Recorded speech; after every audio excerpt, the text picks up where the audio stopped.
Puis d'un coup, t'arrives et tu deviens timide parce que t'as conscience de toi. Étant blogueuse, j'ai toujours eu un peu honte, comme je traînais toujours avec des gens qui étaient dans la musique, d'être la blogueuse de service. Bye Bye Johnny, le podcast est le nouveau rendez-vous des personnalités rock'n'roll. Viens, je t'emmène dans les backstage d'un concert, dans les coulisses d'un film ou d'un défilé, là où tu peux rencontrer ton héros qui prend sa bière, se détend et refait le monde avec toi. Allez, je te donne ton laissez-passer, ton bracelet rouge, et découvre les confidences d'un artiste aussi rock qu'inspirant.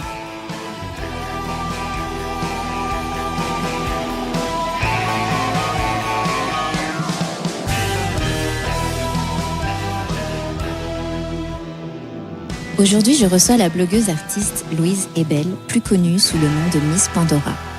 Depuis presque 10 ans, elle nous conte ses héroïnes à travers de magnifiques tableaux photographiques. La muse Pandora s'amuse à mêler tous les arts et à nous confier ses inspirations et ses lectures du 19e siècle. Son blog, pas comme les autres, nous transporte dans l'histoire, de la grande mythologie, en passant par Brigitte Bardot et la Nouvelle Vague. Aujourd'hui devenue une figure incontournable de la blogosphère, Miss Pandora collabore avec les plus grandes marques.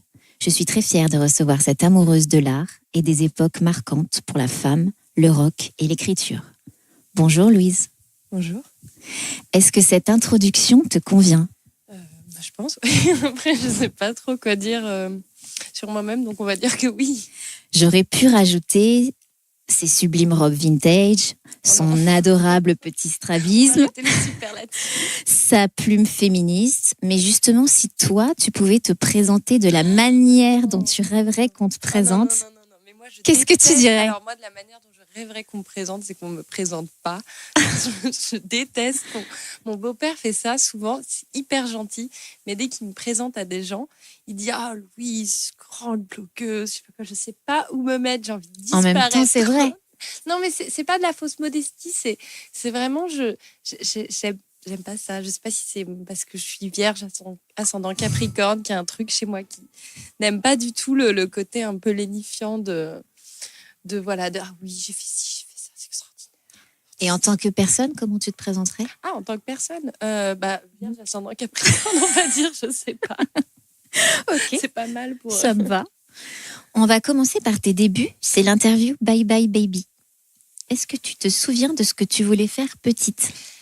Alors, petite, absolument, je voulais être égyptologue.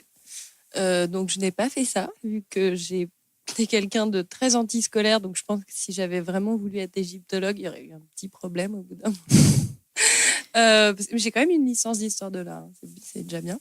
Mais vraiment, non, je suis ultra antiscolaire. Donc, je pense que j'aurais jamais pu réussir dans ce milieu-là. Pourquoi tu étais comment à l'école ? Tu voulais... Non, mais j'avais toujours eu des bonnes notes à l'école. Ça marchait très bien. Même à la fac, j'avais des super bonnes notes. C'est juste que en fait, à la fac, déjà, ça a commencé au lycée, mais à la fac, on a eu le choix un peu de venir ou pas en cours. Ça a été un gros problème pour moi parce qu'en fait, c'est vraiment très petite fille gâtée, là, ce que je vais dire. Mais c'est vrai que moi, je me disais, mais la vie, elle est tellement mieux ailleurs. Il y a tellement de trucs à faire. Je sais pas, et puis même, j'avais pas envie qu'on me force à apprendre des trucs par cœur que j'allais oublier du coup, parce que c'est du par cœur appris sur une somme de temps qui est toute petite, donc forcément qui n'allait pas forcément t'intéresser. Ouais, et du coup, ça me faisait chier, donc j'allais pas en cours. Par contre, je faisais tous les examens et tous les partiels, et comme j'avais pas de potes, non, mais c'est vrai, si tu vas pas en cours, t'as pas de potes, et puis les gens, après, tu leur demandes les cours, ils sont genre, ouais, c'est ça, ouais. Et puis, de toute façon, j'ai jamais aimé l'ambiance lycée qui continuait à la fac, le côté, ouais, on est trop une bonne bande, on est trop potes et tout. Genre, moi, je préférais traîner avec les gens qui étaient un peu bizarres et qui étaient un peu esselés. Et bref, et du coup, ouais, tu vois, déjà, je divague, je pars sur 30 000 sujets alors qu'on est à la première question. Est-ce que tu avais des héros ou des héroïnes déjà à l'époque, en étant enfant ? Absolument. J'étais fan de Louis XIV. C'est toujours mon héros. Je suis pas royaliste, hein, je tiens à préciser. J'adorais Marie-Antoinette aussi, même si je connaissais rien sur sa vie, parce que ma grand-mère l'adorait aussi. Et après, j'adorais tous les pharaons égyptiens. Et d'ailleurs, j'ai une anecdote à ce sujet dont je viens de me souvenir. En fait, j'ai une mémoire qui est un peu bizarre, un peu abstraite. C'est-à-dire que j'oublie des choses vraiment importantes qui me sont arrivées ou des trucs que j'ai faits. Mais c'est comme quand on me demande donne-moi ton top 5 de tous tes films préférés, des trucs comme ça. J'arrive pas. Ma mémoire, elle marche pas comme ça. Je marche au lien, en fait. Quelque chose va me faire penser à tel souvenir et d'un coup, là, je vais faire le lien. Sinon, j'aurais jamais pensé à te dire ça. Mais donc là, le souvenir en question, c'est que quand j'étais petite, mon père, par son travail, il y avait eu possibilité d'aller au concert de Michael Jackson. Bon, c'était avant les petites affaires. Oui, oui. Et il m'avait demandé si je voulais y aller. Et j'avais dit non, je préfère Ramsès II. Mais il fait pas de concert, Ramsès II. Et en plus, on devait monter sur scène et tout. Et alors, ça ne s'invente pas. Aller jouer dans sa chambre après. Bon, je crois que j'avais rien à craindre vu que j'étais pas du bon sexe. Mais cette histoire me fera toujours rigoler. Et tu t'en souviens bien? Je me sens très bien d'avoir... J'étais exactement dans les toilettes au moment où j'ai dit ça à mon père. Je devais avoir, je sais pas, 5 ou 6 ans. J'étais genre, non, je préfère Ramsès II. Ça, je m'en souviens très bien. Mais je te dis, je suis pas allée au concert, en fait. Ah, Je m'en souviens pas. Bah non, parce que j'ai dit littéralement, ça ne m'intéresse pas. Du coup, bah, ils y sont pas allés, quoi. Est-ce que tu pourrais me raconter un moment heureux de ton enfance qui te vient là tout de suite? Alors là, tout de suite, putain... Non, j'ai pas de... Alors vraiment, si on va du tac au tac, j'ai pas de souvenir précis qui me vient. Juste que mon enfance était très heureuse. Ok. Si tu pouvais parler à la petite fille que tu étais, tu lui dirais quoi aujourd'hui? Bah, que je pense qu'elle serait fière artistiquement, enfin peut-être pas artistiquement, mais comment dire, esthétiquement, c'est ça, pas artistiquement, esthétiquement de la personne qu'elle est devenue, parce que voilà, je suis pas du tout quelqu'un de parfaite humainement ni sur tous les autres plans, mais au moins je suis fière d'avoir été toujours fidèle à mon imagination d'enfant. Et quand tu vois là, on se parle, on est entouré de tout ça. Je pense que ça veut bien dire que je suis toujours l'enfant rêveuse qui a une imagination débordante. T'étais créative petite? C'était quel genre d'enfant? Alors non, pas créative spécialement. Par contre, j'étais vraiment très imaginative. Mais ça, c'est tous les enfants. Mais j'avais vraiment... Ouais, je pouvais littéralement m'amuser pendant 4 heures avec un bout de bois en faisant croire que c'était une barque sur le Nil et que j'étais, je sais plus quoi, la grande prêtresse. Enfin bref. Mais ça, bon, c'est tous les gamins.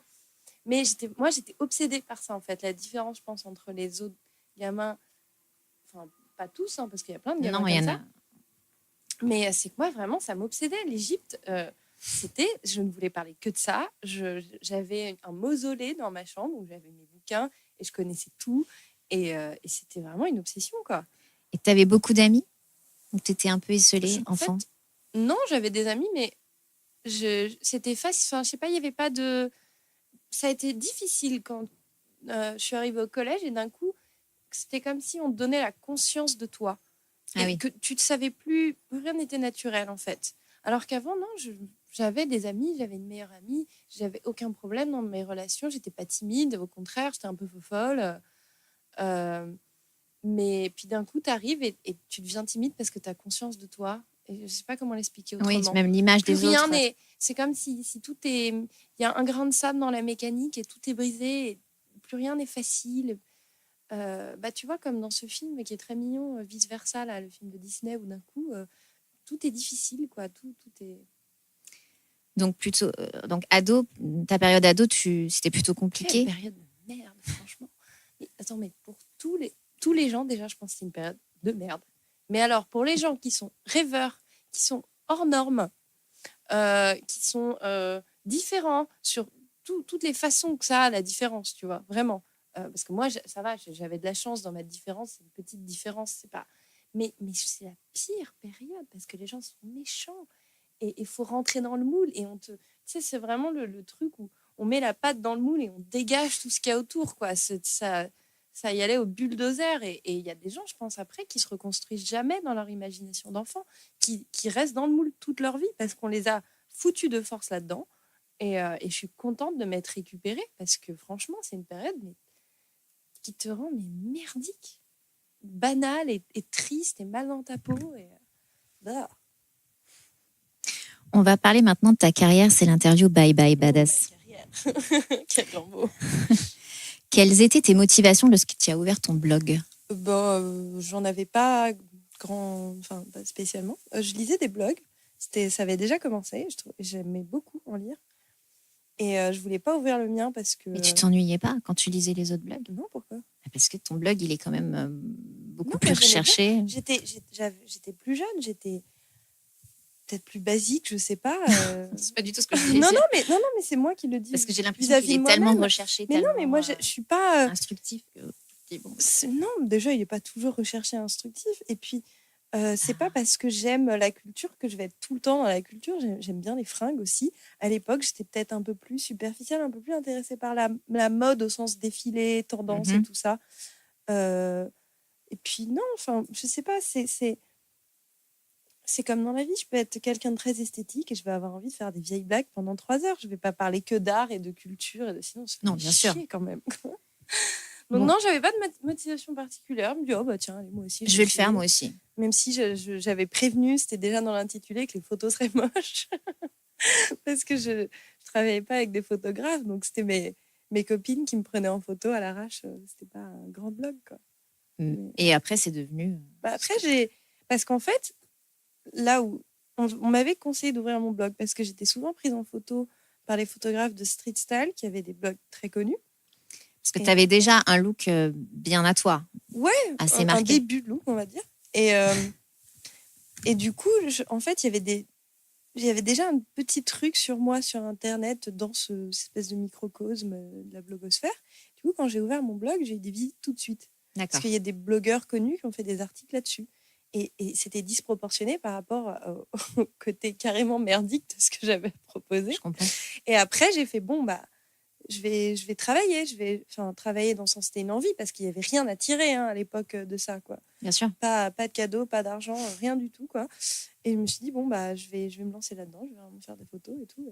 Et après, là, c'était plutôt garder les gens ou les récupérer plutôt que chercher le public. C'était vraiment un cas de figure assez space. Mais... Et toi, pendant ce temps, tu faisais tes études ? Ouais. D'accord. Enfin, je te dis que... C'est-à-dire que mes études, ça se résumait un peu à sortir tous les soirs à l'époque. Mais c'était une bonne école aussi. Alors, bon, la question, on en revient. Pourquoi Miss Pandora ? Parce que c'était mon nom de DJ et c'était mon nom de MySpace. Donc, je ne sais même plus pourquoi j'ai voulu m'appeler Pandora. Tu sais, c'est un âge où tu as un pseudo, ça fait cool. Voilà, c'est tout. Tu l'as trouvé cool à l'époque, c'est J'aimais bien les femmes fatales. En fait, je me sens toujours très con quand je réponds à cette question parce que je sais pas, en fait, il n'y a pas grand-chose à dire. Je pourrais faire aujourd'hui, oui, alors c'était une théorie sur le fait que chaque femme... Oui, tu pourrais te réinventer l'histoire. Non, trop pas. En fait, je sais pas. Ok. Quel est l'artiste qui t'a toujours inspiré ? Ah, alors oui, alors je sais. Elle est très controversée, mais mon idole d'adolescence, c'était Courtney Love. Donc je vais dire Courtney Love parce que je pense que c'est quelqu'un qui est littéralement haï. Genre, bon, après, pour des bonnes raisons aussi, parce qu'elle est pénible.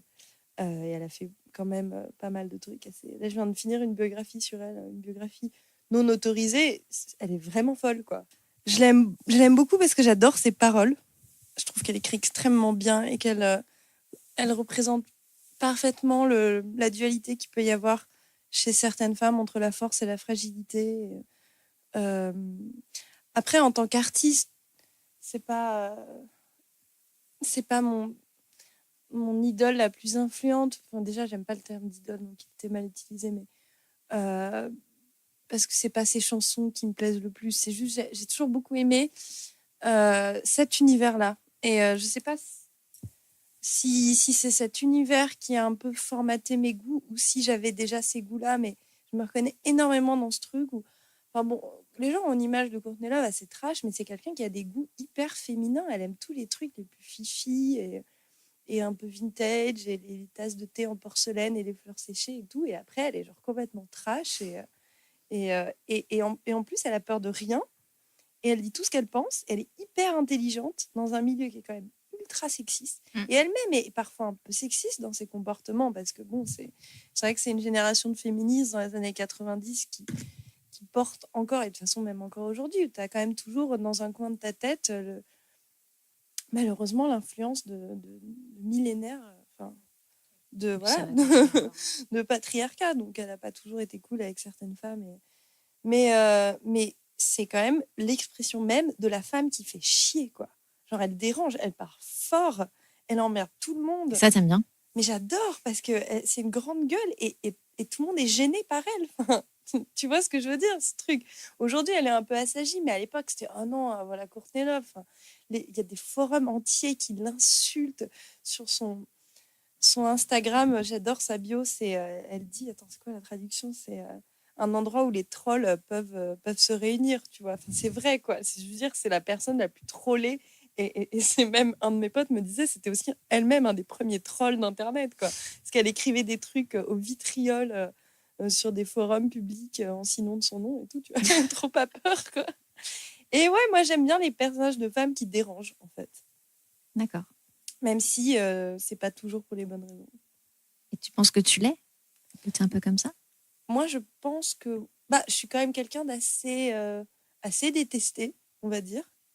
Pour des bonnes raisons, hein. Parfois, je dis pas du tout. Mais je suis jamais quelqu'un qu'on aime. J'ai des amis, mais j'ai toujours eu une très mauvaise réputation. Que ce soit sur les Mais blogs. pas pour les mêmes raisons que Courtney. Non, mais que ce soit dans les plusieurs...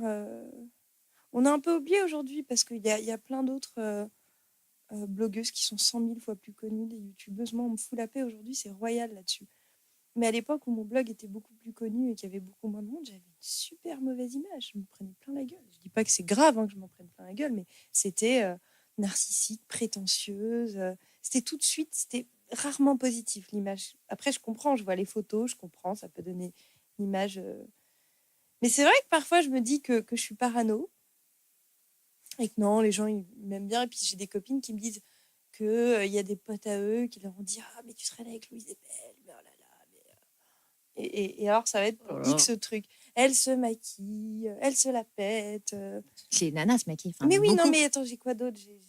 C'est une femme fatale, elle manipule les gens, elle attire trop l'attention, elle parle trop. Enfin, après, je comprends, hein, je suis quelqu'un de... Je m'en rends compte depuis plusieurs années.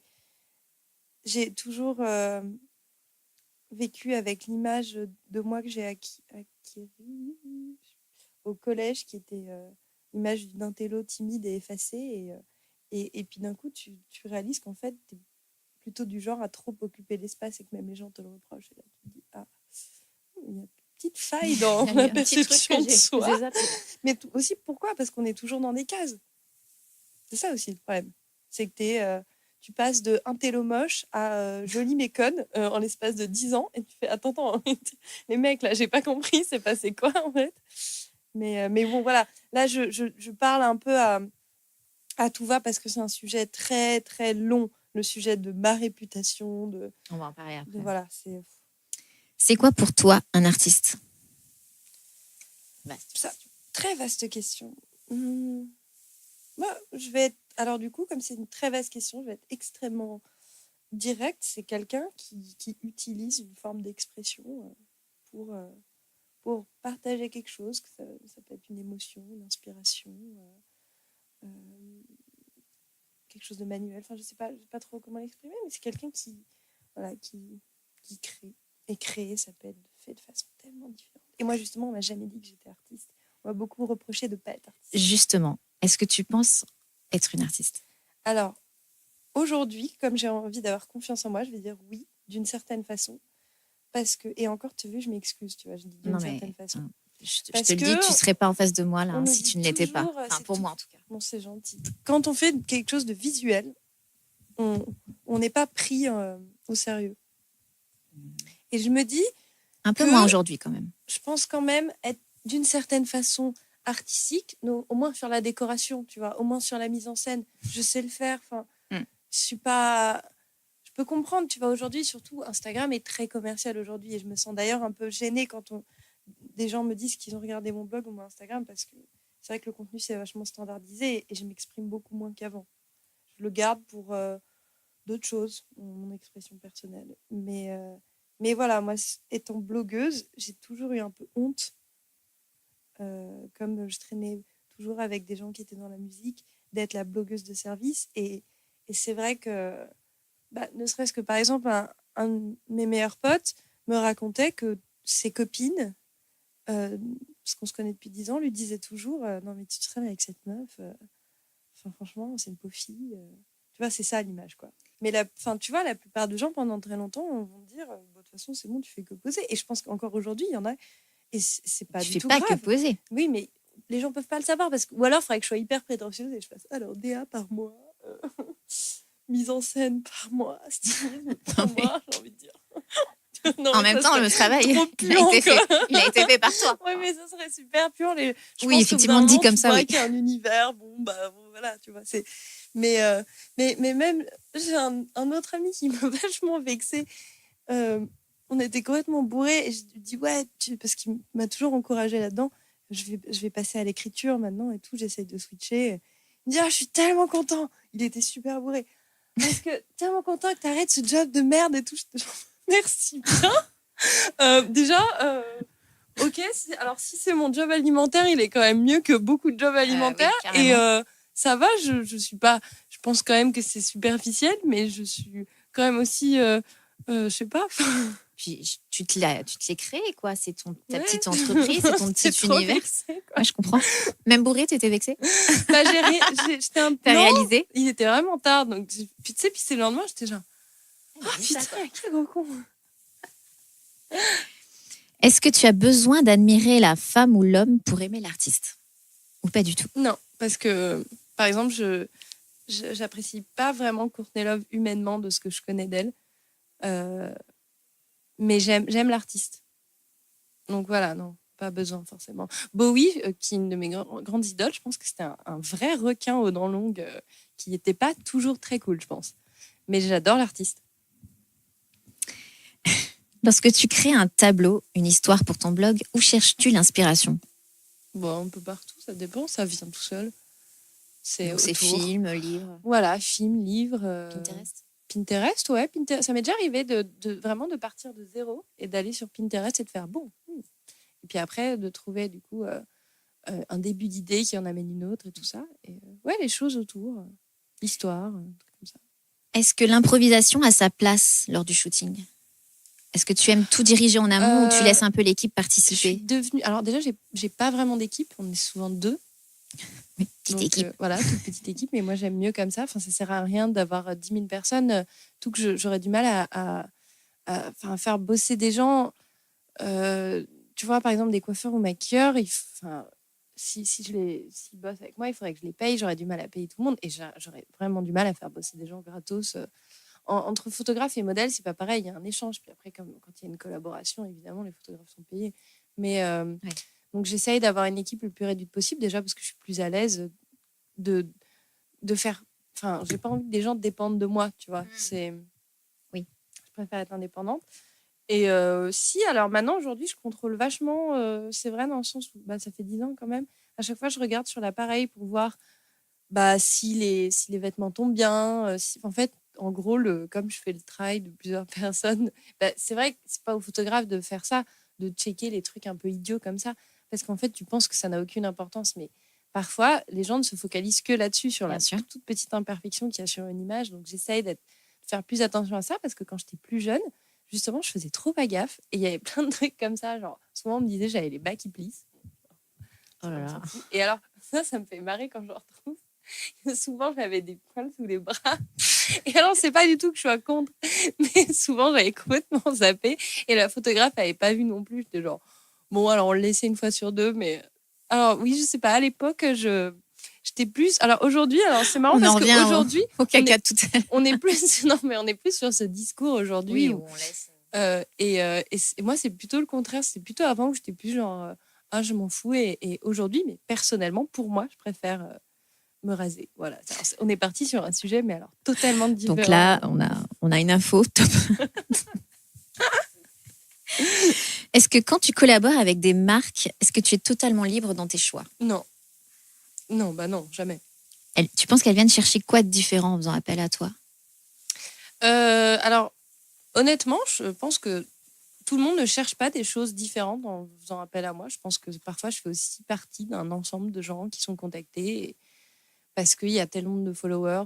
Voilà, je sais pas. Oui. Je pense pas vraiment. C'est pas juste même une opinion. Je sais qu'on vient pas toujours me chercher pour. Mais quand on vient vraiment te chercher, justement pour le côté différent, c'est ce qu'on me dit souvent. Parfois, je suis un peu sur la défensive avec ça parce que quand on est différent, il y a des fois où on a envie d'être comme tout le monde. C'est con, hein, mais. Ah ouais? Je t'imagine pas comme ça, moi. Enfin, je t'imagine. Seulement là-dessus, c'est-à-dire que je suis dans un milieu hyper concurrentiel. Moi, je suis en concurrence avec personne, vu que personne ne fait la même chose que moi, donc c'est très bien. Et du coup, personne ne se met en concurrence avec moi, puisqu'il n'y a pas de rapport de compétition dès le début, tu vois. Mais il y a aussi ce truc où pendant longtemps, à l'époque où les marques ne nous contactaient pas directement, et ça passait par des agences, on me faisait vachement sentir que j'étais trop niche et que j'étais trop différente. Et comme j'avais pas beaucoup confiance en moi, du coup, j'ai gardé ça un peu comme c'est pas bien. Je suis trop niche, je suis trop intello, moche. Enfin, Alors voilà. c'est Mais c'est le truc tellement du une collège, force, quoi. Enfin, moi, je sais qu'il n'y en aura aucune autre dans ce podcast. Il n'y aura aucune autre blogueuse parce que mais tu vois, il y en a toujours aucune ce qui est truc artiste. de la nana qui est dans la classe et qui se sent trop, genre vieille geek de merde et qui aimerait bien être une des filles un peu sexy, tu vois, un peu genre plus mainstream. Mais c'est trop con, hein. Et pourtant, je le fais pas, tu vois, parce que le truc qui est peut-être drôle chez moi, c'est que je vais me dire ça, mais je fais le contraire exact Mais c'est parce que je pense normaliser. Que donc c'est plus fort que moi, cette volonté d'être différente. Mais parfois, je me dis que peut-être je suis pas assez mainstream. Donc je le fais un peu, tu vois, parce que c'est quand même... on va être très honnête, j'ai la chance de vivre de ça. C'est quand même génial de vivre d'une passion. Donc parfois, il faut aussi mettre un peu de beurre dans son vin. Non, de l'eau dans son vin. Parce que c'est un privilège énorme. Et c'est un privilège qui me donne aussi la liberté de faire plein de choses de pouvoir à côté. Te bourrer la gueule. Mais non, je parlais même pas de ça. Non, parce que je pourrais pas quand même me bourrer la gueule tous les jours et faire ce que je fais. Mais c'est pas comme quand j'étais étudiante. Mais voilà, faire des trucs comme écrire, aller voir des expos, voyager, avoir des expériences incroyables. Donc je vais pas cracher dans la soupe. En fait, c'est clair que c'est génial. Et si ça veut dire parfois essayer de ne pas partir trop loin dans mes délires esthétiques et stylistiques, je le fais. Est-ce que tu as une hygiène de création ? Est-ce que tu t'imposes des horaires ? C'est quoi ta journée type ? Ah, si. Si, quand même, un peu plus. Si, généralement, c'est le matin, je m'occupe des mails, tout ce qui est organisation, tout ça. Mm-hmm. Il y a des journées, une par semaine à peu près, où je fais que écrire. Donc, tous les articles de blog, tout ça. Et après, la plupart des autres journées, c'est shooting l'après-midi et des rendez-vous après. Et puis le soir, c'est les soirées, entre guillemets, boulot, les trucs, les cocktails, les machins. T'aimes bien quand même... Ça dépend, parce qu'il y a des fois où c'est vraiment marrant, mais c'est vrai que ça fait partie du... Parce que voilà, il faut aller à la rencontre des gens. Faut pas penser qu'on va penser à toi tout le temps quand tu es parmi 350 nanas, la plupart beaucoup plus connues que toi. Donc oui, c'est vrai que ça fait partie. C'est comme être journaliste, en fait. Tu vois, tu dois te rendre à des événements et des trucs. On va pas dire que c'est franchement dégueu comme style de vie. Hein, là, c'est vraiment trop dur, quoi. Mais non, il n'y a pas de mais d'ailleurs, en fait. Voilà. Quel est ton dernier coup de foudre artistique ? Si, alors, mais ça, c'est...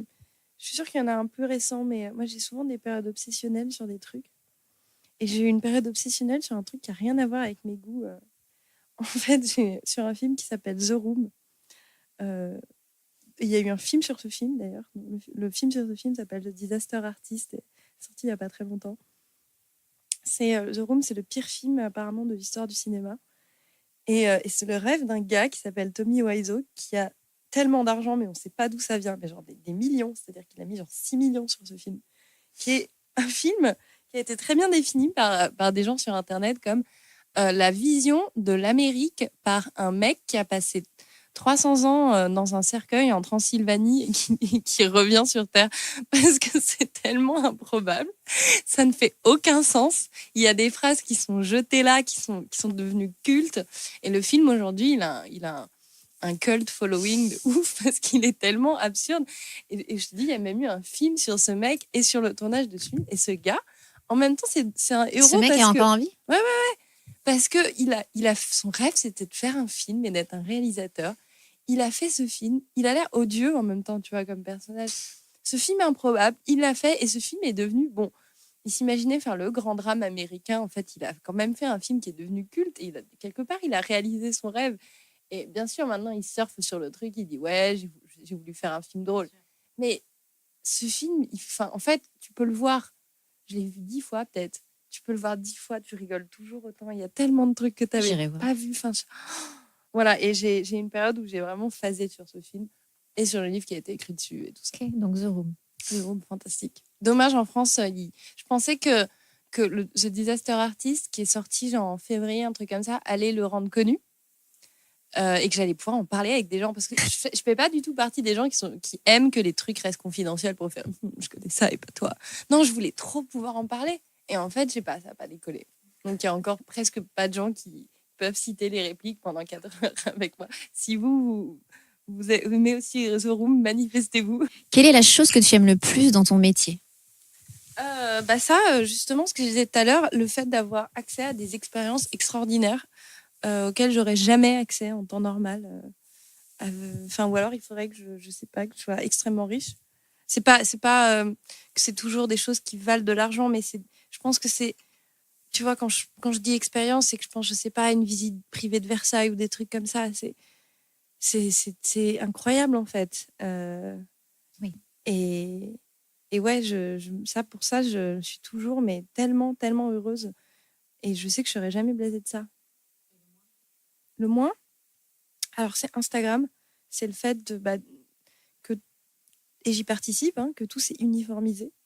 Parce que maintenant, comme le feed, c'est une mosaïque, il faut que ce soit uniforme. Et du coup, c'est vrai, quand tu mets une photo, une mise en scène hyper, beaucoup plus artistique que le reste, ça s'intègre pas bien en fait. Donc ça, de manière assez perverse et insidieuse, ça a vachement changé les choses. Ensuite, ça crée un rapport de proximité, mais qui est faux, parce que c'est pas du tout le même rapport qu'avant. Et il n'y a plus de dialogue. Non, je sais pas, ou alors, faudrait faire semblant. Moi, devenu une vitrine froide, quoi. Ouais, et puis moi, je veux pas faire semblant de faire des trucs. Ah, coucou les meufs et tout. C'est pas du tout que je dénigre les filles qui ont ce rapport-là, parce que je pense que c'est sincère, j'imagine souvent. Mais moi, je suis pas quelqu'un qui force les choses. Et pour moi, écrire dans les commentaires comme ça, c'est forcé, c'est bizarre. Tu connais pas les gens à qui tu t'adresses, tu peux pas faire semblant de faire ah coucou et tout. Je sais pas, c'est pas sincère. Et du coup, ça a encore plus accentué la distance avec les lecteurs et aussi l'image de froideur. Et parce que c'est vrai que puis les gens lisent plus les textes. Non. Je sais pas, c'est vrai que c'est devenu. Puis aujourd'hui, c'est vraiment faut être dans une, comme c'est Instagram, c'est tout le temps, alors qu'un article avant c'était quoi, quelques articles par semaine sur le blog, c'est tous les jours. Donc faut toujours être dans un truc où tu crées, tu fabriques ton quotidien, tu marketes ton quotidien. Et ça, ça vraiment, j'aime pas ça en fait, du tout. Tu parlais tout à l'heure de la critique à l'époque, mais aujourd'hui, comment tu la gères, cette critique ? Aujourd'hui, en fait, la plupart du temps, elle me vient pas aux oreilles quand c'est par rapport au blog, sauf où on me dit, en fait, j'essaye de m'interroger depuis un an à peu près sur les raisons. Comme tu as pu le voir, j'avais une image très faussée de moi-même sur les raisons. Pourquoi on m'aime pas ? Quelles sont les raisons ? Quelle est l'image que je renvoie ? Donc, je demande aux gens beaucoup. Et c'est vrai qu'on me répond souvent que du coup, les photos donnent, et je comprends, donnent une image, c'est vrai, de très froide. Je me prends pour une muse, mais franchement, je comprends. Là, pour le coup, je suis assez d'accord. C'est vrai que tu peux pas t'attendre à ce que les gens sachent qui tu es en voyant que des images. C'est normal c'est moi qui crée ces images aussi. Aujourd'hui, cela fait presque 10 ans que tu agrémentes ton blog. Qu'est-ce qui continue aujourd'hui à te motiver ? J'aime toujours faire ça. Je pense que c'est plus fort que moi. J'aime, même si voilà, le côté, ce que c'est devenu m'attriste un peu. Et je m'y reconnais moins, mais en même temps, j'adore toujours partager mon univers. Tu vois, c'est con même, ma petite mosaïque Instagram, j'adore la mettre en place, j'adore faire mes natures mortes. J'aime plus du tout poser, par contre, ça c'est clair et net. Et d'ailleurs, c'est pour ça. C'est aussi pour ça que je pose toujours pareil, parce que ça me fait chier. Et c'est pas de la fausse modestie. Alors j'ai l'habitude, ça fait 10 ans que je fais ça, donc ça se voit peut-être pas que ça me saoule. Non, Mais pas du tout. j'aime faire les tenues, j'aime choisir les lieux. Et tout ça, ça reste. Mais c'est vrai que j'ai moins le cœur qu'avant, ça c'est sûr. Je sais que depuis quelque temps, tu prends plaisir à chanter. Oula, oh, putain. Ah ouais, mais Est-ce alors, que c'est quelque chose que tu souhaites développer? Je suis pas bonne. Hein. Bah, jamais professionnellement, non. Par plaisir? Ouais, juste par plaisir. Mais j'aime bien. C'est agréable, mais par contre, j'ai encore beaucoup à apprendre. Moi, je trouve que tu as un joli brin de voix. C'est gentil, mais ça suffit pas, tu vois. Oh, ça dépend.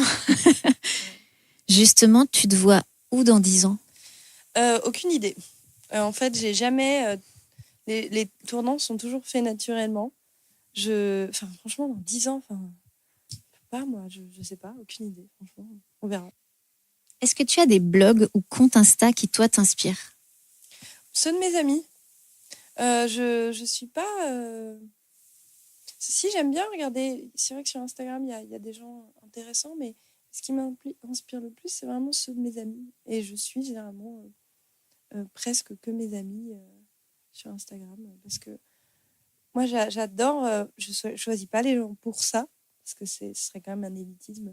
Mais j'aime beaucoup les gens créatifs, qui ont des univers très forts. J'aime les femmes totales, en fait. J'ai une fascination. Et ça m'est souvent arrivé qu'on m'accuse d'être compétitive, parce que c'est vrai que j'occupe beaucoup l'espace et qu'on peut prendre ça pour une volonté d'écraser les autres. C'est plus que je suis d'un naturel assez extravagant et volubile et je ne m'en rends pas forcément compte que je prends l'espace. Mais j'adore les femmes. Ce truc de compétition entre femmes, c'est de la merde. Et au contraire, je pense qu'être entourée de femmes inspirantes, c'est la plus belle chose qui puisse être. Je suis trop fière de mes amies, en fait. Et ça me fait littéralement un truc dans le ventre, quoi, où je suis genre en admiration totale. Je pense aussi que j'ai une forme d'homosexualité refoulée en moi. Parce que j'ai vraiment une passion pour les femmes qui n'est pas sexuelle, hein, mais qui est, c'est vrai, qui est... esthétique, peut-être. Esthétique, ouais, totale. Alors, je sais que tu es un petit peu mystique, sensible, spirituelle. Ouais, c'est justement l'interview Bye Bye Spirit. Uh-huh. Alors, ma chère Louise, si tu pouvais t'adresser à Dieu, tu lui dirais quoi? Je ne crois pas en Dieu, donc déjà... Enfin, à Dieu ou à ce dont tu crois? Non, tu crois en rien? Là, j'allais faire une private joke par rapport à ce que tu m'as dit tout à l'heure. C'est ce qu'on te demande quand tu tires les cartes. J'allais faire une blague, mais donne-moi plus de followers. Je précise pour les auditeurs que c'est une blague, c'est des gens qui demandent ça, pas moi. Non, franchement, je sais pas. C'est trop... ça demanderait réflexion. Donc, j'y réfléchirais beaucoup avant de... Crois-tu à la vie après la mort? Oui, mais pas au paradis. Je crois aux énergies. Et je pense que... Je crois aux esprits. Je pense qu'il y a absolument... Si tu devais écrire ton épitaphe, tu écrirais quoi? En fait, cette question a déjà été prise en charge. C'est une copine qui m'avait fait une blague un jour qui m'avait dit « ça sera tout ou rien ». Ça me représente assez bien. Donc extrême. Ouais. Quel est le secret mystique que tu peux nous dévoiler sur toi? Je tiens très bien les piments et l'alcool. C'est mes super pouvoirs. Sinon, j'ai un autre super pouvoir. C'est très bizarre. Je suis vraiment pas physionomiste. C'est-à-dire que ça m'arrive tout le temps de ne pas reconnaître les gens. Mais vraiment tout le temps. Et c'est hyper embarrassant. Mais par contre, je trouve des ressemblances, mais venues de nulle part, entre les gens. C'est-à-dire que je peux obséder sur un film pendant 1 heure. Dans ma tête, je suis genre... Et d'un coup, je vais faire... Alors, c'est le bas du visage de telle personne qui est couplé avec le haut du visage de telle autre personne. Et parfois, je trouve vraiment des sosies en plus.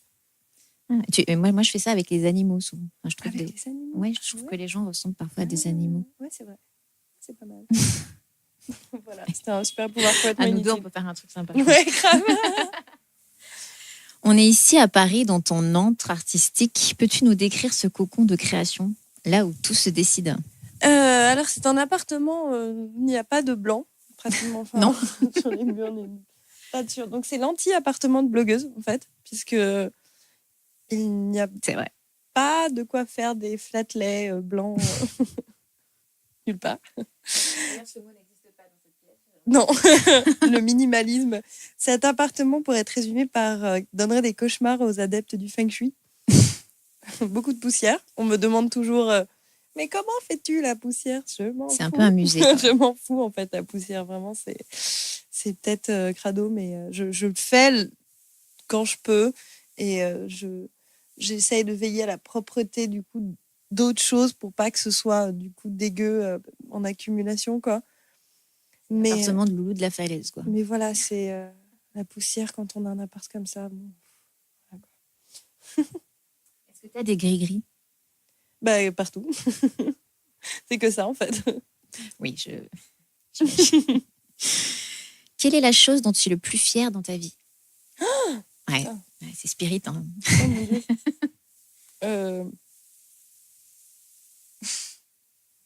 Je sais pas. Je pense que il est un peu tôt dans ma vie pour être fière de quelque chose. Donc, pour l'instant, encore maintenant, il n'y a rien qui te rend fier de toi? Non, pas encore. D'accord. Est-ce que le temps qui passe te fait peur? Oui, beaucoup. Oh là là, moi, j'étais nostalgique dès que j'avais 7 ans et demi. En Quoi. même Donc, temps, quand on dit Ramsès II, non, mais quand on a 5 ans, t'imagines que on est plus que nostalgique. Je disais un truc. On n'est pas né à la bonne époque. Non, ah non, c'est pas ça. Alors ça, moi, Ah ouais? Alors, on me dit toujours, t'aurais aimé vivre dans le passé. Non, déjà parce que pour la façon dont être une femme avant, c'était déjà un peu de la merde. Aujourd'hui, c'est quand même carrément de la merde avant. Et moi, j'aime mon époque. Je fais quand même le métier de mon époque quand même. C'est vrai. Tu vois. Donc, je suis très ancrée dans mon époque. J'ai pas envie de vivre dans le passé. Par contre, j'adore le passé esthétiquement. Mais pour revenir à ce que je disais, c'est que quand j'étais petite, je me sens très bien de dire cette phrase dans ma tête qui était « Ah, l'an 2000, si je vis jusque-là. » Pas genre j'allais me suicider, mais genre, tu vois, on sait jamais quoi. Genre, je pourrais mourir, je pourrais être enlevée par un fou, je pourrais... Ouais, tu avais déjà cette angoisse, un peu cette crainte de...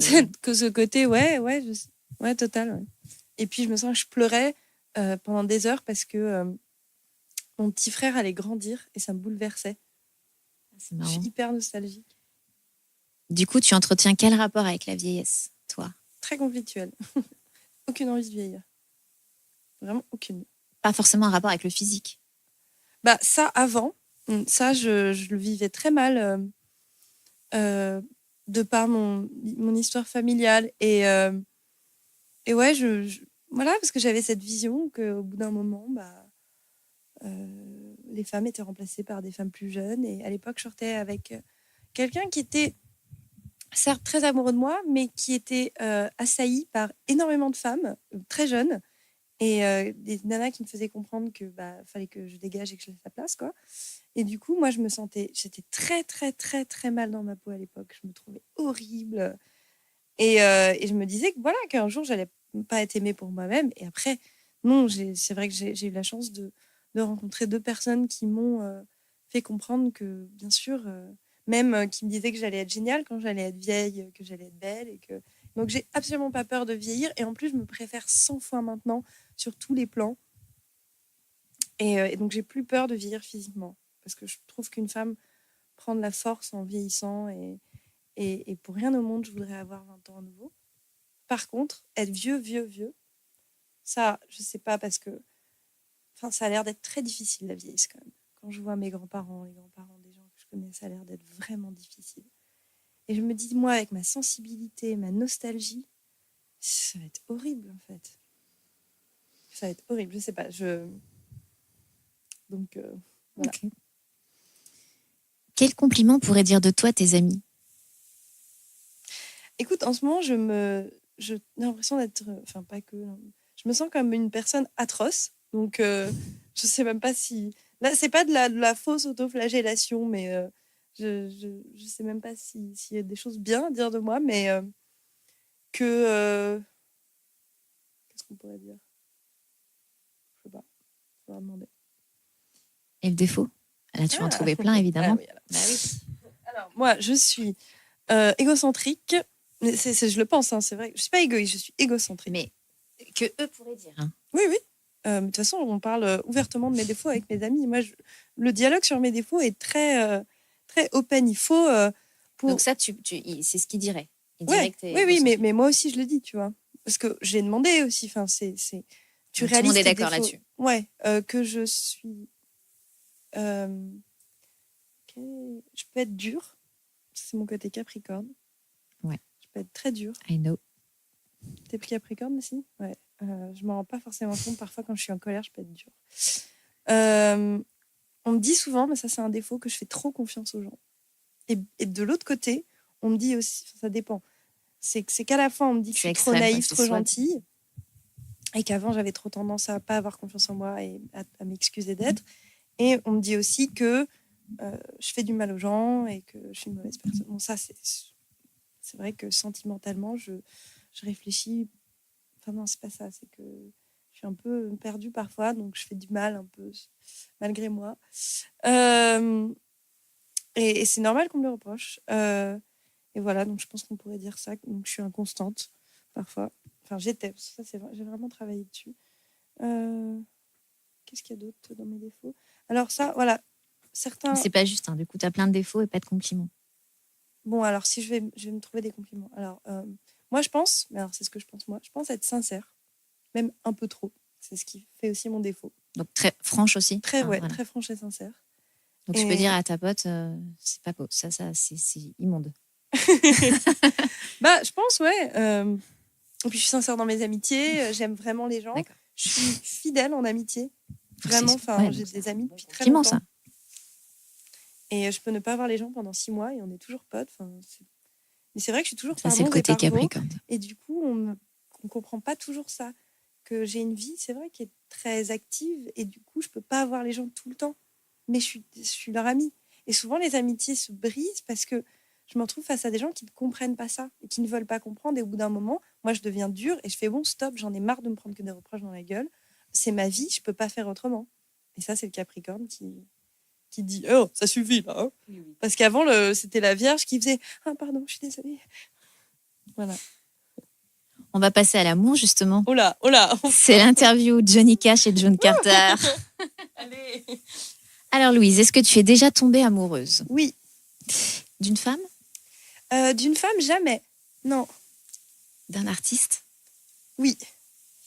Qu'est-ce qui est différent, justement, quand on sort avec un artiste? En fait, je suis toujours sortie qu'avec des gens qui étaient artistiques, donc je sais pas quelle est la différence. T'es jamais sortie avec un banquier, tu peux pas comparer? Non, je crois pas, non, jamais. Tu es quel genre d'amoureuse? Passionnée, totale. Mais difficile aussi du coup, parce que dans le passé, j'étais très inconstante. Et en fait, comme j'aime vraiment, vraiment entièrement les gens, je pouvais être très conflictuelle. En fait, je vois pas l'amour comme quelque chose de linéaire. D'abord, il y a eu lui, ensuite il y a eu lui, ensuite il y a eu lui. Souvent, les gens se mettent en couple, se séparent, c'est fini, passent à autre chose, ils rencontrent quelqu'un d'autre, ils recommencent à zéro. Moi, ma vie, j'ai aimé très peu de gens et tout ça tournait dans ma tête et je pouvais pas désaimer les gens que j'aimais. Et du coup... Donc, ils sont toujours dans ta sphère. Voilà. Et c'était extrêmement compliqué à gérer. C'est pour ça que j'ai fait souffrir beaucoup de gens et que j'ai été pas mal vilipendée. Et je comprends parce que c'est vrai... Un de mes ex me disait les gens ne peuvent pas te comprendre. Et c'est vrai, je ne peux pas demander aux gens de comprendre ça. C'est impossible à comprendre. Mais c'est comme je suis. Est-ce que tu as déjà menti par amour? Oui. Est-ce que tu pourrais tuer par amour? Non, tuer, prendre la vie. Là, je vais être hyper intime sur un sujet. Mais quand j'avais 20 ans, mon meilleur ami a tué mon autre meilleur ami. Ils avaient une relation passionnelle et c'était extrêmement dur. J'en ai pas du tout parlé à l'époque, j'avais déjà le blog et tout. C'était quand même une période assez sombre de ma vie et du coup, c'est même pas que par rapport à ça, mais pour moi, le fait de prendre la vie de quelqu'un est la chose la plus égoïste et la plus odieuse qu'on puisse faire. Donc, j'irai jamais tuer par amour, ni aider quelqu'un à cacher un corps ou... Jamais. Moi qui ai déjà un gros complexe de culpabilité, malgré, ce qui est très paradoxal, malgré le fait que je fasse quand même pas mal de conneries, j'ai un gros truc de culpabilité, ce que j'appelle ma culpabilité catholique, même si je ne crois pas en Dieu. Et du coup, alors déjà que je peux me flageller moralement pendant des jours, mais si je tuais quelqu'un, mais je ne vivrais pas une seconde. Je Même si c'est sauterais par quelqu'un la que tu connais fenêtre. pas? Ah non, mais je sauterais par la fenêtre de culpabilité tellement ça serait insupportable. Ok. Parce que parfois, je me tape des crises d'angoisse de culpabilité où déjà, je suffoque et tout. Alors, tuer quelqu'un? Non, mais non, impossible. Est-ce que tu pourrais arrêter ta carrière par amour? Non. Ah non, parce que franchement, si quelqu'un me demanderait ça, ce serait vraiment con, quoi. C'est que c'est un mauvais C'est casting. franchement con, ouais. Dis-tu facilement je t'aime? Oui. Ah oui, moi, je suis très honnête avec mes sentiments. Je déteste le jeu. Même pas au début? Je l'ai fait qu'une fois, vraiment, dans mes relations importantes. Et les 2 autres fois, c'était mutuellement, tout de suite. Et les gens avec qui je suis sont aussi des gens comme moi qui ne mentent pas sur leurs sentiments. Et j'aime cette ouverture totale. Quelle est la plus belle chose que tu aies faite par amour? Je peux pas te dire. Non, je peux pas te dire. Ok. C'est un truc coquin Non, ou... pas, oh, non, c'est pas beau ça. Enfin, si, c'est beau aussi. Hein, la sexualité est belle, c'est pas ça. Mais parce que c'est hyper intime D'accord. et que c'est un peu en cours et voilà. Ah. Et puis ouais, non, voilà. Je peux pas dire. Alors, tu sais que dans ce podcast, je suis à la recherche des personnalités rock et sans langue de bois. Allez. Moi, Are j'ai you tendance à ready? justement trop ouvrir ma grande gueule. Donc, moi, allons-y. C'est l'interview Bye Bye Crazy. Allez, Plutôt David Lynch ou Sofia Coppola? David Lynch. Mais j'adore l'univers de Sofia Coppola. Enfin, ça se Je voit. sais, Hein. je sais, Mais, c'est pour ça que je te demande ça. Je préfère les films de Sofia Coppola, mais sur l'univers, vraiment ma personnalité, c'est plutôt David Lynch. Est-ce que par hasard, tu as un petit secret croustillant à nous dévoiler sur un défilé de la Fashion Week que tu as vécu? Un truc où tu te dis, mais personne ne le sait, ça. En fait, on voit toujours des comportements complètement ahurissants. Donc, c'est même pas un secret, c'est juste que c'est vraiment la foire, quoi. Enfin, c'est pas du tout que la Fashion Week en soi est une foire, mais les gens se comportent. Enfin, c'est la foire aux vanités, quoi. Donc, C'est il exécrable. y a des gens qui seraient. Non, mais c'est pas ça, c'est que tu vois parfois des gens qui sont prêts à tout pour essayer de se montrer ou. Enfin, voilà, quoi. C'est vraiment. C'est presque un lieu commun, quoi. Mais tout le monde le sait en plus. Quelle est la chose que tu ne feras jamais sur ton blog ou sur tes réseaux?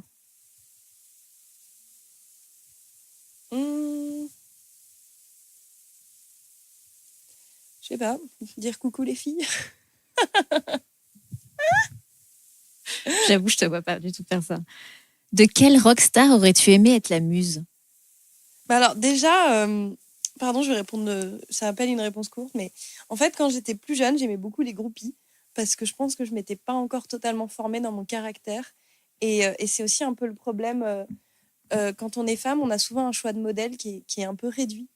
Et on va souvent aller, mais aussi parce qu'il y a souvent que ça, vers des personnages de femmes qui sont soumises ou martyrs ou grandes. Tu vois, par exemple, ne serait-ce que dans la vie sentimentale, tu vois, quand tu es dans une situation où c'est toi qui est la personne qui s'en va, si tu demandes, je sais pas comment, ça vient dans ma tête au moment où j'exprime, donc pardon si c'est mal exprimé, mais les gens vont automatiquement penser que que la relation s'est arrêtée parce que tu t'es fait quitter. Que, en fait, une femme, c'est bizarre parce qu'à la fois, il y a le truc de femme fatale qui est très présent et dès que tu es la personne justement qui s'en va ou qui fait du mal, c'est oh là là, la sorcière. On m'a littéralement dit que j'étais un poison et une sorcière. Hein, non, mais si, vraiment quoi. Et c'était jamais les gens concernés, hein, je précise. Hein, c'est ça qui est drôle. Mais bon, souvent les gens vont se dire, même je vois hein, quand c'est mes copines, quand il y a eu des couples qui se séparaient, on pensait toujours que c'est l'homme qui va faire du mal. Et parce qu'il y a toujours cette image de femme comme on est les victimes, on est les voilà. Et les groupies, c'était un truc, moi j'adorais ça parce que sûrement étant jeune et pas confiance en moi et pas affirmée, je voyais, mais comme Courtney Love, elle a exactement ce parcours-là, hein, que la place possible, c'est d'être une groupie. Et un jour, tu te dis, mais en fait, je m'en bats les couilles d'être une groupie. C'est quoi, c'est de la merde d'être là à se battre pour 3 pauvres gars à guitare. Enfin, sérieux, c'est sordide en fait, quoi. Genre, juste, c'est sordide. Et puis en plus, ça entraîne la compétition entre femmes.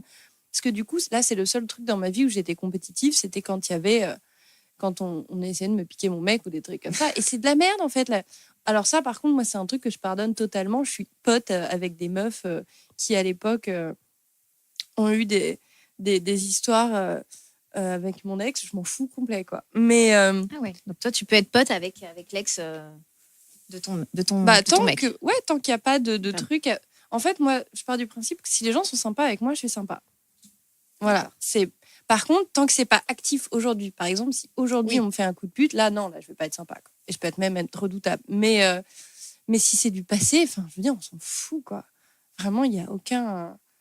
Enfin, voilà. En tout cas, pour les groupies, du coup, moi, le truc de Muse, il me fait un peu chier parce qu'en fait, c'est un peu une position de merde, quoi. Bon, pas tant que ça. Il y a des choses belles qui ont été faites dans l'histoire avec les muses, hein. Mais du coup, j'ai pas envie de penser si je pouvais être la muse d'un artiste. Parce que... et pourquoi moi, j'aurais... Par exemple, moi, j'ai des muses. En fait, c'est des hommes. Bah, vas-y, alors du coup. Non, du coup, non, parce que c'est du domaine privé. Mais voilà, c'est... moi, j'écris beaucoup un peu dans la lignée d'Anaïs Nin. Enfin, c'est pas du tout que je me compare à elle, mais c'est mon école, en gros, d'écriture. Donc, super féministe. Mes muses sont des hommes. Et j'écris beaucoup sur les hommes que j'ai aimés. Et donc, en fait, je renverse un peu le tableau, quoi. Donc, tu n'aurais pas de... Par exemple, tu n'aurais pas une rockstar à qui tu aurais aimé, du coup... Non, parce que même si David Bowie. Non, parce que même David Bowie, enfin, je veux dire, c'est sa femme qui l'a tellement aidé à construire son personnage et faire sa carrière. Il lui a jamais vraiment renvoyé l'ascenseur. Donc, c'était pas non plus... Il était Capricorne aussi. Bah voilà. Moi, je suis ascendant, hein, je tiens à préciser. Donc, surtout dans le rock, c'est quand même un des milieux les plus machos du monde, même si c'est la musique que j'aime beaucoup et l'esthétique que j'aime beaucoup. C'est quand même pas vraiment un milieu égalitaire. Voilà. Alors, tu sais que les questions n'ont rien à voir entre elles et que c'est n'importe quoi. Plutôt Blanche-Neige de Walt Disney ou Kiki la petite sorcière de Miyazaki? Alors, j'ai pas vu Kiki la petite sorcière. Et Blanche-Neige... En gros, Walt Disney ou Miyazaki, quoi. Miyazaki. Pourquoi? J'ai jamais revu les... En fait, dans les Walt Disney, je préférais toujours les méchantes. Elles avaient tellement plus de classe et de... je sais pas. Prestance, Ouais. D'ailleurs, je suis pas folle. Enfin, le fait que Maléfique, je sais plus comment on dit à chaque fois, soit devenue un personnage à part entière, c'est qu'elle avait en effet un intérêt. Après, j'ai jamais trop revu les Disney, donc évidemment, il y a des méchantes qui sont horribles, mais moi, quand je pense aux méchantes, je pense à elle, par exemple. Elle avait énormément de panache, quoi. Et les autres étaient un peu trop manichéennes. Mais de toute façon, entre la mauvaise et la petite neuneu, j'aimais généralement ni l'une ni l'autre. Alors qu'au moins, chez Miyazaki, il y a des personnages qui sont plus intéressants. Et notamment des personnages féminins qui sont... Chihiro, par exemple, c'est un personnage de petite rebelle. Un petite rebelle, non, mais elle est indépendante. C'est pas... Voilà, c'est pas des petites filles... qui veulent devenir des princesses avec le prince charmant qui vient les réveiller. Enfin, c'est atroce, quoi. Si Gabrielle Chanel rencontrait Nabila, elle lui dirait quoi, d'après toi? Elle lui dirait des horreurs, parce que Gabrielle Chanel avait l'air d'être une horrible personne, qui avait l'air très méchante. Et quand je vois ce qu'elle a dit dans ses interviews, elle était redoutable. Et je pense qu'elle lui dirait, mais ma pauvre fille, vous êtes d'une vulgarité mais abominable, on dirait une fille. Une fille au sens pute, quoi. Alors qu'elle-même, elle n'a quand même pas une vertu. Elle venait, voilà. Je pense qu'elle serait comme ça aujourd'hui dans la société. On voit tous les nichons sont exposés. Enfin, les nichons. La poitrine est exposée, mais il n'y a plus rien de décent. Enfin, genre, elle partirait dans un truc de 30 minutes sur à quel point tout est de la merde et que c'était mieux de son temps et qu'elle, au moins, blablabla. Voilà. T'aurais aimé la rencontrer? Non. Pas du tout. Et Nabila? Je sais pas. Ouais, elle a l'air fun, Nabila. Malgré l'image de grande idiote qu'on en fait, je pense on m'a dit en tout cas qu'elle était très gentille. Et quand même, la gentillesse, en France, on se moque de la gentillesse, mais c'est une qualité. Ouais, c'est vrai. Et moi, j'ai de la sympathie pour elle. Maupassant ou Flaubert? Les deux. J'aime les deux autant. Autant? Ouais. Quel est, selon toi, le fashion faux pas rédhibitoire? Il y en a pas. Franchement, moi, j'en fais. Non, mais c'est vrai. Je me souviens que quand on s'était vus au Silencio, on était... bourrés, tu peux le dire. Devant nous, il y avait une fille qui avait un pantalon taille basse Bah, et on voyait ouais. son string. Ah, putain, Hein, c'était dans les années 2000 qu'on s'est rencontrés. Non, c'est pour ça que je te dis, elle était, non, elle était un peu en décalé. Il laissait rentrer n'importe qui aussi là-dessus. Bah, oui. Et Et du coup, je me souviens tu qu'il vois, y avait je une m'en souviens réaction. Ah ouais, oui, après, parce que quand je suis bourrée, j'aime bien faire des blagues et j'avais dû faire une petite saillie. Mais bon, moi, j'ai envie de dire, si elle avait envie de faire sortir son string, grand bien lui en face. Franchement, elle s'exprime. Chacun s'exprime comme il veut. Si on veut mettre des cols en chair, on met des cols en chair. Si on veut mettre du noir avec du bleu, ça nous fait plaisir. On fait ça. Il n'y a pas de... Non, mais c'est vrai, la liberté, un peu, c'est bien parce qu'en France, on est toujours là, genre, oui, il ne faut pas faire ci, il ne faut pas faire ça. Oh, t'as vu ce qu'elle a et tout, machin. Elle se montrait du doigt dans le métro et tout. Laissez les gens vivre, quoi. Mais tes amis n'ont pas un pantalon taille basse avec un string qui ressort. Non, mais si elle le faisait... par exemple, mon amie Yasmine, elle a une attirance assumée pour la mode des années 2000. Et elle porte des trucs qu'à la base, j'aurais dit c'est improbable. Et elle-même le dit. 2000, c'était quoi? C'était vraiment l'époque Spice Girl, quoi. top papillon et pantalon taille basse, pas de def, quoi. Tu vois. Et elle n'a pas encore mis de pantalon taille basse, pas de def, mais elle est attirée. Je sens que ça va venir. Et je sais que sur elle, ça sera chambé, en fait. Tu vois. D'accord. Elle va pas oui, faire donc sortir c'est la son personne. string. En fait. Mais puis en plus, voilà. Et c'est une histoire de moutonnerie aussi. S'il y a une personne qui va le faire, Tout le monde, bien et sûr. d'un coup, ça va être ah ouais, en fait, c'est pas si mal, tu vois. Et c'est quelqu'un de très inspirant, Yasmine. Et pour le coup, je pense que si elle le ferait, je me dirais ah ouais, c'est pas si mal en fait. Tu gravites autour de l'image et de la beauté, mais si demain tu devais choisir, tu préférerais devenir aveugle ou sourde? Aveugle. Non, sourde, justement, pardon, le contraire. Ah non. Je parle toujours, moi, de festin pour les yeux. Donc tu préfères, Ouais, sourde. tu préfères voir. Ouais, je préfère voir. Ah ouais, carrément. D'accord. Même si, évidemment, c'est hyper important. J'adore la voix des gens. J'adore la musique, mais la vision, ce qui est autour de moi, non, c'est impossible. Si je te donnais 1 million d'euros là tout de suite maintenant, tu ferais quoi?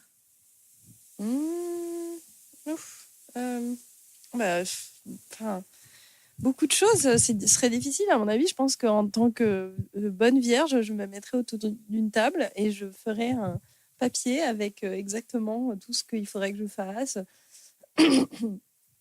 Parce que avoir 1 million d'euros, c'est une responsabilité publique aussi. Donc, évidemment, tu aides. Quand je dis tu, parce que j'ai du mal à m'imaginer avec 1 million d'euros. Donc, outre ce que tu peux acheter pour toi-même, comme une maison, ou, tu vois, tu dis que tu peux acheter une maison pour tes parents, tu dis que tu peux aider tes amis créateurs ou des gens qui veulent lancer leur marque, tu dis que tu peux donner à des associations. Bien sûr. Il y a énormément de choses à faire avec 1 million d'euros, quoi. Donc, il faudrait vraiment réfléchir. Et là, je pourrais du coup pas te répondre exactement. Mais tu serais pas en mode coup de tête. Non, justement, il y aurait une partie. Tu te pencherais sur.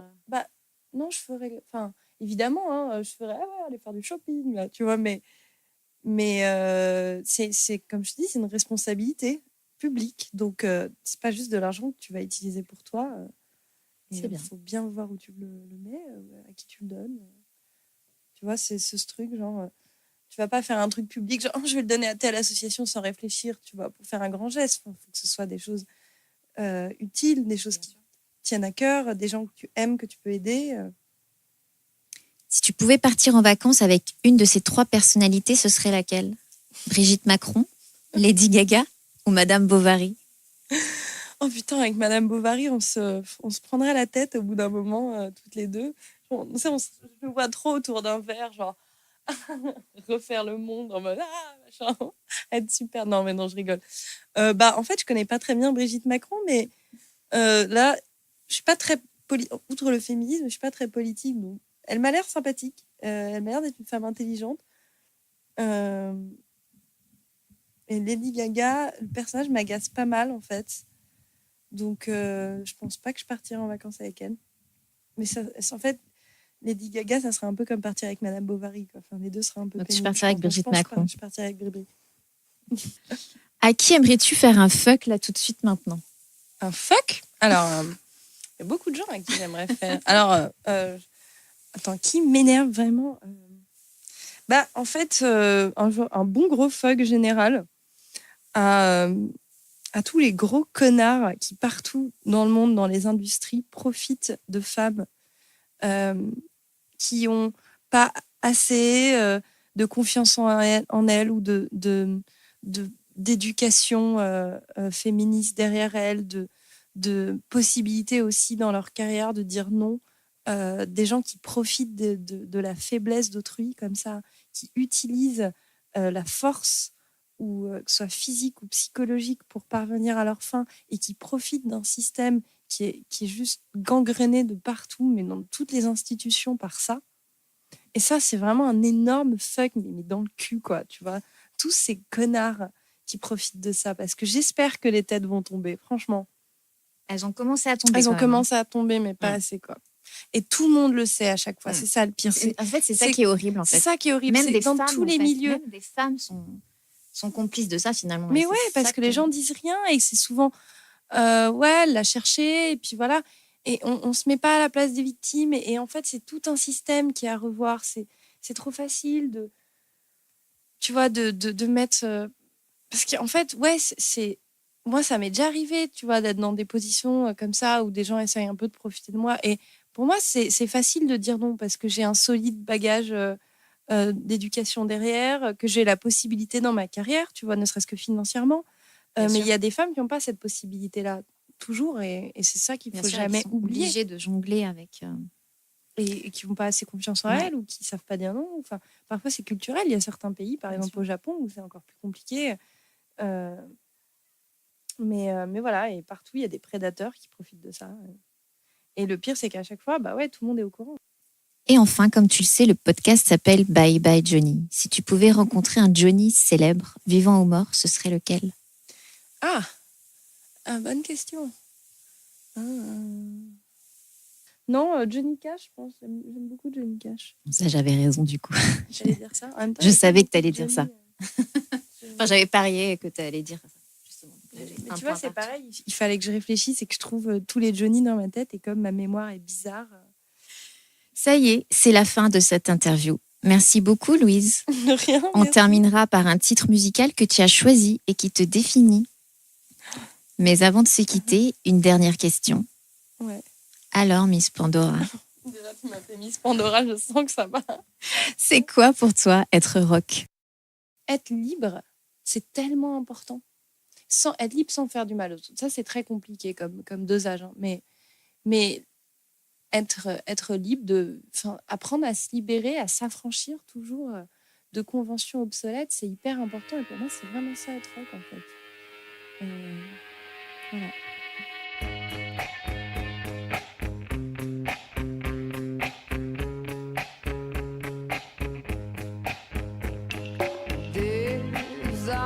Se pencher plus fort que tout, accroché aux branches, l'air me semble encore trop doux, dans l'herbe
jamais